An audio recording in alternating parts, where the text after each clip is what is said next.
They're so brilliant for helping you stay active during pregnancy. When you're at home, you're watching TV, you're eating dinner, you're on the computer, you can be on the ball, you can be rotating your hips. Hi, this is Rachel again, the English doula, talking to you about pregnancy and staying active. I like to recommend to all pregnant women that literally from the day you conceive, you buy one of these, a birth ball or a yoga ball. They're so brilliant for helping you stay active during pregnancy. When you're at home, you're watching TV, you're eating dinner, you're on the computer, you can be on the ball, you can be rotating your hips, doing some hip circles, bouncing up and down. The ball forces you to sit upright so you have good posture, which helps backache.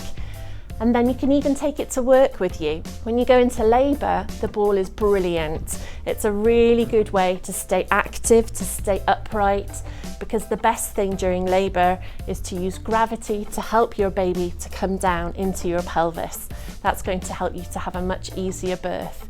You can be on the ball throughout labour if you really like it, doing hip circles, bouncing up and down. You can even get off the ball and lean across it, use it as a pillow or something to lean into. You can even have your partner or your doula sit on it while you're in a different position. So they're invaluable. I can't recommend them enough.